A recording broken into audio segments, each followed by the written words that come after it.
How's it going, everybody? Ross here, and welcome back to the channel. Today, we're going to be reviewing the 2024-2025 New York Islanders season.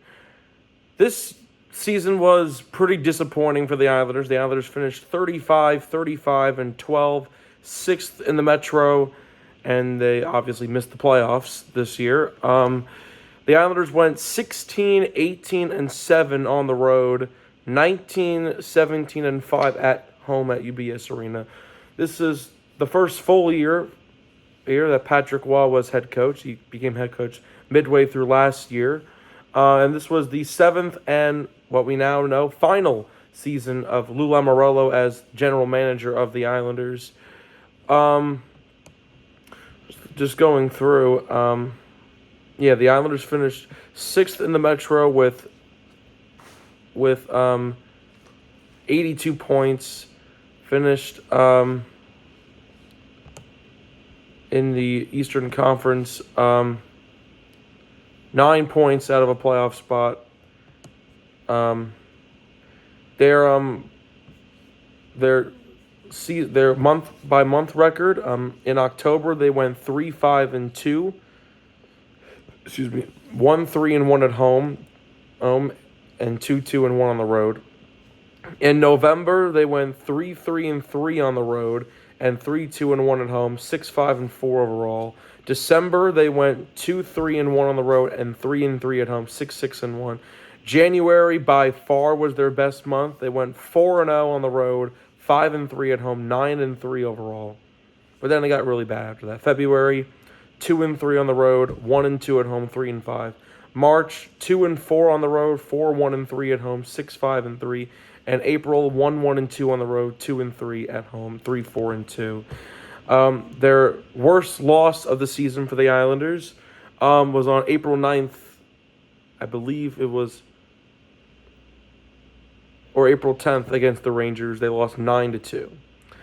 Their best win of the season was on March 1st, a 7-4 win over the Nashville Predators. We're going to take a look at the team stats. The Islanders actually finished, they were the number one team in face-offs this year. 54% of the time the Islanders would win the face-off, 54.9. Second place, Toronto Maple Leafs with 53.7. We're going to look at, but the Islanders' goals by period,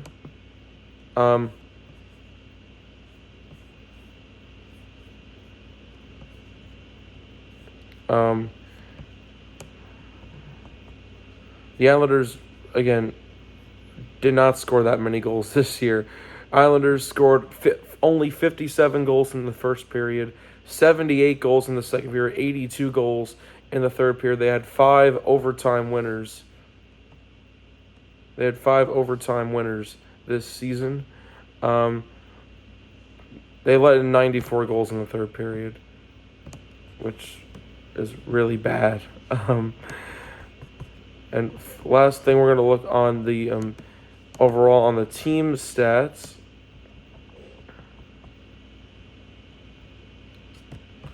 On the penalty kill.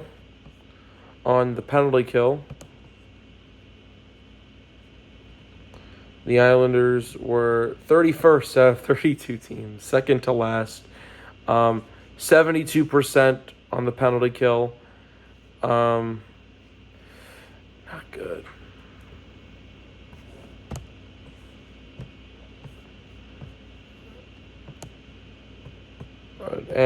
But the power play, even worse. They're also second to last on the power play as well.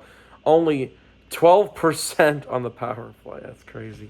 12% on the power play, while the Winnipeg Jets were 28%, which is really bad. But now let's take a look at the team stats, the player stats. This includes players who did not finish the season with the Islanders. Every player that has started in an Islander game this year. We're not going to include Sam Bolduc. Sam Bolduc played one game. Liam Foodie played 2 games. Julian Gauthier played 1 game. Like, we don't need to count them. Mike Riley played only 18 games, got 2 assists. Riley, he missed. He got injured in early November against Buffalo. He had a concussion that found he had a heart condition. He missed most of the year, but came back. He played all right when he came back, and he is nominated for the Bill Masterton Trophy. Grant Hutton played 13 games. Hutton, same thing, 2 assists. Nothing crazy. Matt Martin, in what could be what probably was his final year as an Islander after 15 years, played only 32 games this year. Didn't even have a contract to start the season. Was on a PTO. Martin only got 2 assists, didn't score a goal. Scott Perunovich was picked up by the Islanders in mid-January. I think January 27th. He only played 11 games and got 3 assists. Reason, I think, is so they can protect the pick that came with Perunovich. And in order to do that, he had to play less than 18 games, and that's exactly what happened. Hudson Fasching played 43 games and didn't score a goal until that April 10th game. So 2 goals, 2 assists all year for Fasching. He was also injured a lot this year. Injuries really ruined the Islanders this year. Oliver Wahlstrom played the first 27 games of the year for the Islanders, collected 2 goals and 2 assists as well. Before, in mid-December, he was put on waivers, picked up by the Boston Bruins, where he is now. Isaiah George, a rookie. Isaiah George played 33 games this year. Pretty good. Pretty decent experience. 1 goal, 4 assists. He was sent back down to Bridgeport, where he is now. But hopefully Isaiah George can make a name out of himself soon.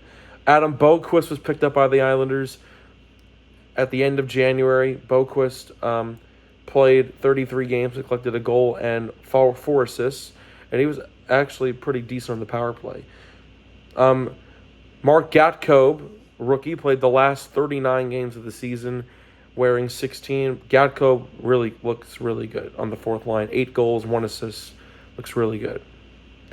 Scott Mayfield played 66 games. He was also injured at one point. Mayfield, 3 goals, 6 assists. This and what could have been his final year as an Islander. Dennis Cholowski played 33 games, collecting 3 goals and 7 assists before he was traded to the New Jersey Devils, where he is now. Anthony Duclair played 44 games. He played the first 5 games and got injured, came back on December 17th, but was never the same after that. Only 7 goals, 4 assists. Didn't finish off the season. He took a leave of absence. Kyle McLean played pretty much almost every game. Collected 4 goals and 7 assists. He's not that great, but he's a hustler, and I like that in a player. Pierre Engvall also started the season in Bridgeport. Played only 62 games, but got hot towards the end. 8 goals, 7 assists. Then the longest tenure Islander and one of only 3 players to play all 82 games this year, Casey Cizikas, with 7 goals, 10 assists. Kudos to Cizikas for staying healthy. His 2 line mates on that identity line that made the Islanders relevant, Cal Clutterbuck retired, Matt Martin probably retiring.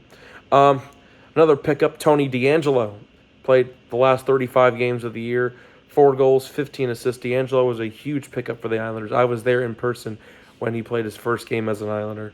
Matt Barzal. Matt Barzal only played 30 games this year. Why? Well, Barzal was injured twice. Barzal played the first 10, 11 games of the year, got injured on October 30th against Columbus, came back December 15th against Chicago, and then looked all right, looked back to normal. Then got injured again on February 1st against Tampa and never came back. But Barzal has recently said he hopes that he'll be back fully healthy next year. So Barzal only had 6 goals and 14 assists. That's why it's so low, because he only played 30 games. Alex Romanov played very nicely this year, 64 games, 4 goals, 16 assists. He played a lot of the year battling an injury, but he pulled through. Romanov's a warrior. Adam Pelech played 60 games and did not score a single goal, only had 21 assists, and that was it. Ryan Pulock as well played 74 games, collected 5 goals and 18 assists. Both Pulock and Pelech were both injured this year. at one point. The Islanders rookie player Max Siplikov played in 77 games. He was suspended for 3 for a interesting hit. 10 goals, 25 assists for Siplikov. Hopefully, he'll do better next year. Noah Dobson with tied for most assists this year on the Islanders. Played 71 games, 10 goals, 29 assists. Same amount of goals as last year, but he had 60 assists last year. Now only 29 this year. Not good. Big fall off for Dobson, but still recorded as the best defenseman on the Islanders. J.G. Pageau was the best player in the faceoff circle for the Islanders this year. He played in 79 games, 14 goals, 28 assists. It's all right for Pageau. Brock Nelson's put up on here because Brock Nelson played most of the year with the Islanders. Brock Nelson played the first 61 games of the year with the Islanders, collecting 20 goals and 23 assists before being traded to the Colorado Avalanche, and where he is right now in the playoffs. Simon Holmstrom, huge year for Simon Holmstrom. Played 75 games, 20 goals, 25 assists between the second and third line. Holmstrom has been great, and he's blossoming into a great player. Kyle Palmieri, another player who played all 82 games. Palmieri collected 24 goals and 24 assists. He had a bit of a slump at one point this year, and we don't know if Palmieri will be an Islander come July 1st. And I'm wearing a Kyle Palmieri jersey right now. Leading the Islanders in goals, the captain, Anders Lee. Huge improvement for Anders Lee. He played all 82 games this year. Lee had only, I think, 17, 18 goals last year. He had 29 this year, 25 assists to go along with it. Great. Of all the disappointments that the Islanders have had this year, one of the few positives, Anders Lee, big resurgence for him. And leading the Islanders in points, Bo Horvat. He only missed one game all year. He got 28 goals, 29 assists, 57 points. A team with their highest point player, 57 points. Not good. And Bo Horvat's really good. Hopefully, and a lot of Horvat's goals come from Barzal. And with Barzal being out for most of the year, Horvat couldn't produce that much. So hopefully, Horvat and Barzal put together again come October, and they'll be cooking. The goaltending-wise, 5 different goaltenders played.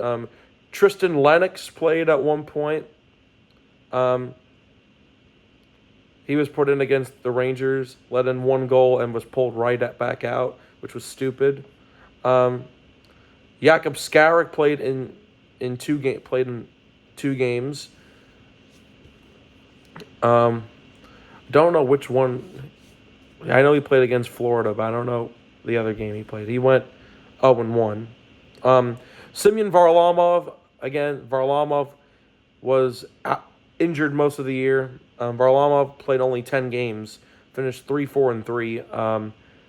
I was there when he helped the Islanders win in a shootout in October. Varlamov's been last played on November 29th. He's been injured ever since. But again, Varlamov, he's 36 years old. He still has, I think, 2-3 years left on his contract. But he says he's also healthy enough. He's going to be fully healthy come next season. So that means Marcus Hogberg was the backup when Varlamov was injured. Hogberg played 15 games, and he got injured at one point too, which completely ruined him. He went 2-6-3. Hogberg looked very good when he first became the backup. Then he got injured, and then when he came back, it was never the same. And then, of course, carrying the Islanders on his back for the 4th year in a row, Ilya Sorokin, playing 61 games, 30, 24, and 6, and even scored a goal himself. Now, it's not a really a goalie goal, but Sorokin got credit for it. Noah Dobson, Simon Holmstrom, Bo Horvat, and Kyle Palmieri are the only Islanders to score a shootout goal this year. Hogberg,